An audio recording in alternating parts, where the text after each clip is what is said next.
Ahora sí. Muy bien. Buenas noches. Hoy es 4 de abril del 2024, 6:36 minutos. Y vamos a tener un encuentro básicamente tendiente a dejar todos los aspectos que queremos queden claros, eh, referente a lo que tiene que ver con la asignatura. mm, Abreviémosla el nombre, investigación de internado. En este caso, reporte de caso, pero ya les vamos a mostrar que tienen otras opciones diferentes al reporte de caso. Les voy a ratificar o les voy a reforzar que ustedes tienen en esta corte y a partir de la corte pasada se va a hacer, se está haciendo más estricto, mucho más estricto con el tema de investigación 11. Es decir, ya ustedes tienen que prácticamente al tercer mes del internado haber escogido su reporte, diligenciar un formato y a partir de ahí se está hablando de 4 entregas. Les aclaro que acabo de ver, el doctor Telles me había dicho que era hasta el 31 de marzo, yo le solicité que nos diera un poquito más de plazo, porque veía que muchos de ustedes aún no habían escogido, que apenas llegaban. Entonces veo que en el formulario está hasta el 31 de abril, o sea que muchachos tienen todavía tiempo, pero esa fecha se cierra, o sea, quien no haya escogido reporte de caso de esta modalidad, va a ser complicado. Quien no haya diligenciado ese formulario, que pueda, mejor dicho, esa materia quedaría out. Les quiero contar eso porque eso ya es obligatorio, que al 31 de abril todo el mundo debe haber diligenciado el formato para determinar en qué grupo está, con qué caso va a trabajar, consentimiento informado, debidamente diligenciado, lo que es repartición de, digámoslo así, de beneficios entre unos y otros debe estar ahí también establecido. eh, y a partir de ahí se empieza el trabajo. Se les va a exigir 4 cortes. Ya después les determinamos al interior del grupo cada cuánto hacemos ese corte para que ustedes vayan entregando durante el transcurso del internado esos avances que me parece muy sencillo, como está la cosa ahora, de cumplir. Muy bien, hasta ahí vamos. Entonces, 31 de abril, la fecha que tienen para el corte. Voy a empezar a compartir pantalla, toda la pantalla. Entonces, les voy a recordar. Muy bien. Como cuando estuvieron en octavo, ustedes tienen un grupo de WhatsApp al cual veo que se han vinculado una gran cantidad de estudiantes. Ya vamos en 31 miembros o 32. Y ese va a ser el sitio de comunicación permanente entre ustedes y nosotros. Y ese espacio es solo para interacción en lo que tiene que ver con el reparto, con el trabajo de ustedes, porque no necesariamente reporte de caso. Pero yo creo que todos van a querer escoger definitivamente eso. Entonces, lo primero, tienen el grupo. Yo tengo comunicación, como ustedes me conocen, permanente por ahí. Les estoy informando fechas de corte, de uno y otro corte, y deben ir cumpliendo con esas entregas. Eso ya es obligatorio. Entonces, lo primero, tenemos un espacio de WhatsApp de comunicación en tiempo real. Ustedes saben que ustedes me hablan y yo no me demoro minutos en contestar siempre cuando ustedes requieren algo. No lo hagan por correo. Si lo quieren hacer por correo, háganlo, pero terminan también comunicándose aquí conmigo. No me hablen por el interno, excepto que sea una cosa diferente, pero todo debe quedar acá. Recuerden que lo primero que ustedes tienen que hacer es escoger su posible caso y en este espacio el grupo, el representante del grupo, me va a solicitar autorización, parecido a lo que hicimos en octavo, y yo voy a decir si se autoriza o no se autoriza a trabajar sobre ese reporte. Ustedes deben tomarle un pantallazo al reporte y meter en su carpeta de Google Drive, donde quede la evidencia que efectivamente yo autoricé ese reporte de caso. 1. 2. Recuerden que una vez se determine que van a trabajar sobre eso, inmediatamente deben hacer consentimiento informado debidamente diligenciado, porque ese es obligatorio para llenar el formulario digamos, de reporte a la CUE. Entonces, listo, el primer espacio es el WhatsApp. ¿Qué otro espacio tenemos? Como en octavo, tenemos una carpeta Google Drive. Esa carpeta Google Drive tiene lo mismo que en octavo, tiene los documentos legales, tiene el micro y planeador y tiene el sitio donde ustedes van a crear su grupo de trabajo, su carpeta, que ojalá la creen no con número de grupo ni nada, sino póngale el nombre del reporte de caso, el título del caso que van a trabajar. Entonces eso es lo primero. Muy bien. ¿Qué tenemos en documentos legales? Lo mismo que hemos venido trabajando. Ustedes tienen el consentimiento informado que, ojo, ese consentimiento se tiene que diligenciar en su totalidad. No pueden haber espacios sin diligenciar y tiene que ser, se va a verificar que esté correctamente diligenciado. Ese espacio también tiene autorización de publicación y distribución de beneficios, que también va a ir en el formulario QE, debe estar debidamente diligenciado también. Y este compromiso, pero hay el compromiso de reportes de publicación. Y está el formato de presentación. Aquí es donde quiero hacer una observación, y es que ese formato, aquí hay uno y aquí hay otro. Yo les voy a pedir que cuando empiecen a vaciar su información, utilicen este formato que se llama investigación 1112, reporte de caso, formato de reporte. ¿Por qué? Ese es el formato último que establecimos el doctor Pinto y yo, y que les va a permitir a ustedes hacer más fácil el trabajo. Ya les voy a mostrar cómo está diligenciado ese formato. ¿Qué más hay en carpeta? En carpeta está en un Word el link formulario de solicitud para proceso de reporte, que ese es el que tienen que diligenciar y tienen hasta el 31 de abril. Este es cuando abran ese link, es esto. Entonces lo tienen que, ahí dice ya, mire, esta fue la sorpresa que me llevé hoy, 31 de abril. O sea que si esto es real, pues se supone que esa es la fecha, pues vamos a tener ojalá hasta esa fecha para el corte. ¿Listo? Y deben diligenciar correctamente cada uno de estos ítems, ¿sí? Y al final, anexar el consentimiento informado y la distribución de beneficios. El borrador de trabajo no lo anexan acá. Anexan a estas dos cosas, que es lo que primero se les va a pedir. Y deben, digámoslo así, ustedes pueden ir trabajando en el reporte, obviamente sin manipular mucho la historia clínica, en los aspectos que se pueden trabajar. Pero esto es lo primero que hacen, seguramente se va a demorar por ahí 1, máximo 2 meses, en darle respuesta para que la institución donde estén autorice que se trabaje sobre ese reporte y en un futuro que se pueda hacer incluso una publicación, que es una de las cosas que estamos pensando. Muy bien. Ahora entonces me voy a ir. Ah, bueno, también aquí están los grupos de trabajo. Aquí está cuando se quiere publicar. Yo les he puesto un documento ahí, las revistas que pueden de pronto hacer publicación. Está algunas direcciones, algunos correos donde uno puede empezar a hacer el proceso. Bueno, es un apoyo ahí. Y aquí es como un formato como de autoevaluación para que ustedes casi que se puedan autoevaluar cómo va su reporte. Pero te los voy a presentar acá.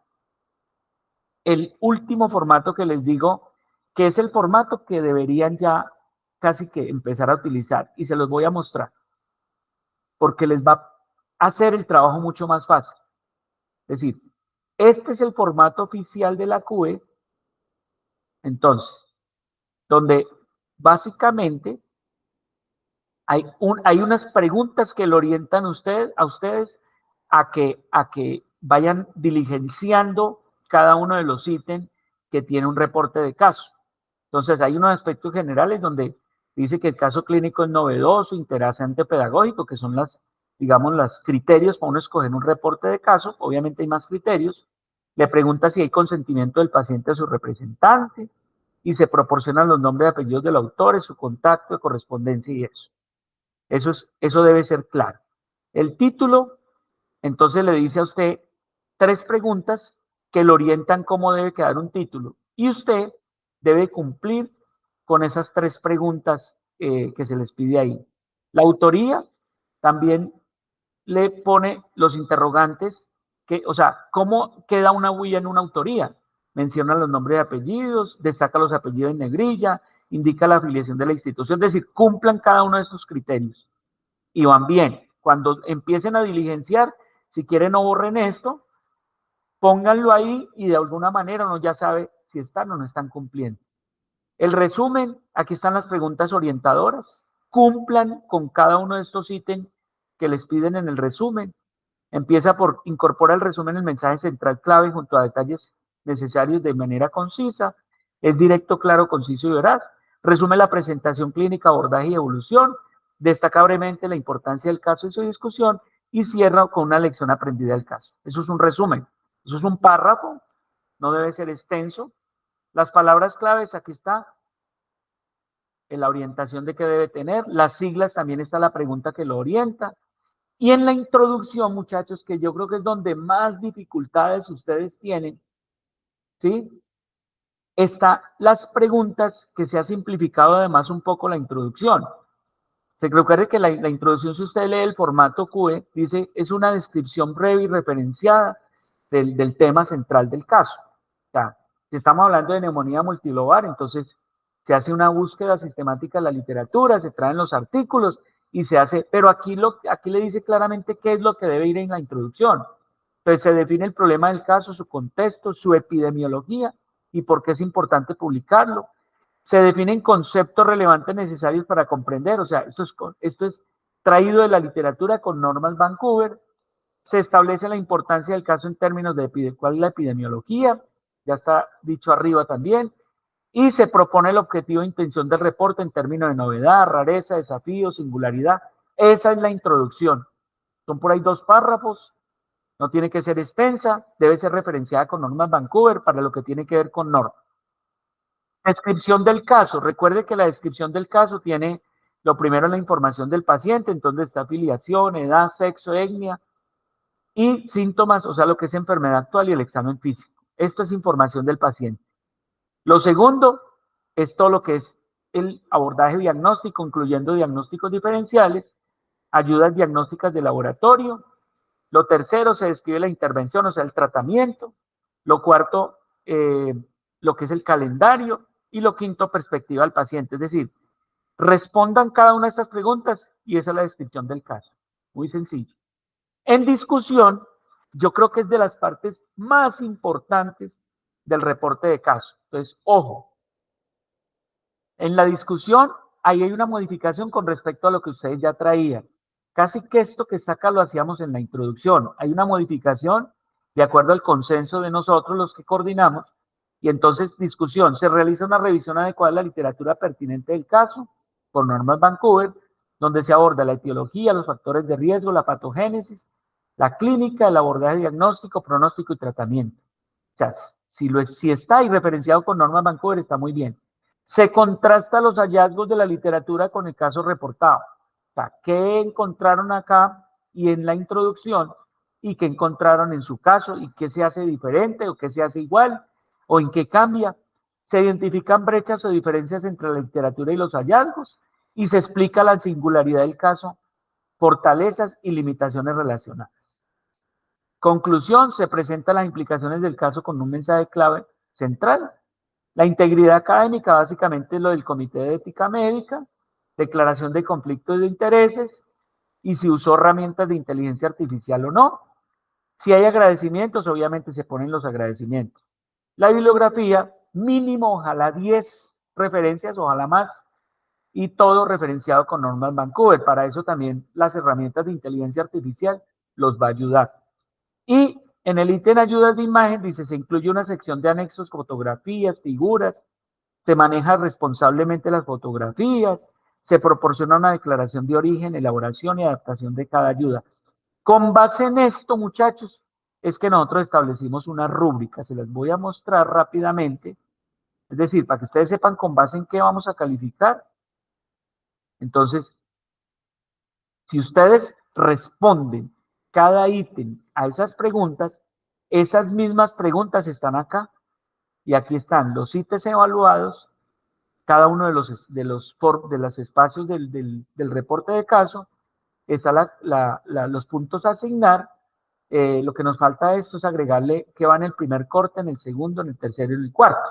La idea es que lo que vamos a tratar es que un primer corte seguramente van hasta introducción y descripción, en un primero y segundo, y en tercero y cuarto ya casi que completan lo de la discusión y el resto del reporte de caso. Eso es más o menos para que sepan que vamos a evaluar con base, ya tenemos esos elementos que les acabo de mostrar, y con base en esos elementos vamos a evaluar. Entonces, ¿qué tienen que hacer ustedes? Respondan a esas preguntas en el reporte de caso. Si ustedes quieren, en cada una de estas van diligenciando lo que tienen que incluir.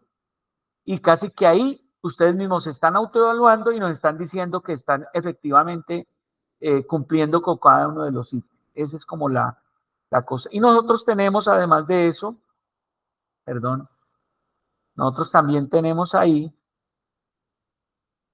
eh, como el formato, el instructivo, lo que describe mucho mejor ese formato. Entonces, ahí está la otra cosa. ¿Qué les voy a mostrar más? Está básicamente el micro. ¿Y qué les voy a mostrar en el micro en este pequeño espacio de tiempo que me queda? Ustedes no solo tienen el reporte de caso para cumplir con el requisito de investigación. O sea que el primero es reporte de caso, ¿listo? Y hay 4 entregas.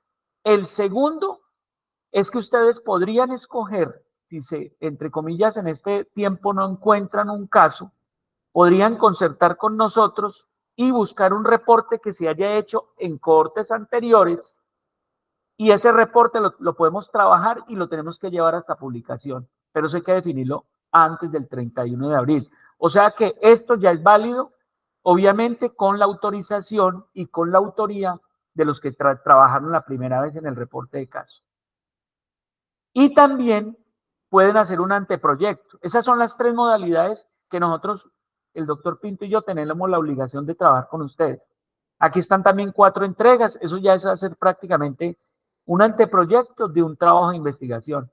Y aquí están los 4 ítems que deben trabajar. Yo no sé si van a querer escoger esto. Eso ya les queda a ustedes. Y hay un cuarto, es que ustedes podrían determinar y pertenecer a un grupo de investigación y trabajar en ese grupo de investigación. Había otra modalidad que queríamos y era que quien hubiera publicado en una revista indexada antes del internado casi que se homologaba. Es más, averigüen porque creo que es homologable a partir de ahora, de que si usted ha publicado en una revista indexada, eso le homologue como trabajo de investigación de internado. Esas se las dejo ahí para que lo averigüen con el doctor Taylor. Por ahora, estas son las 3 modalidades con nosotros y habría una cuarta modalidad que sería el pertenecer a un grupo de investigación y ya tendrían un tutor ahí en ese grupo de investigación, en una de las líneas de investigación que tiene. Entonces, eso es lo que tenemos hasta ahora como para concretar. Yo voy a cerrar acá para que este video quede grabado y ya espero que ustedes hagan las preguntas. Permítame, dejamos de compartir, disculpe, y dejamos de grabar.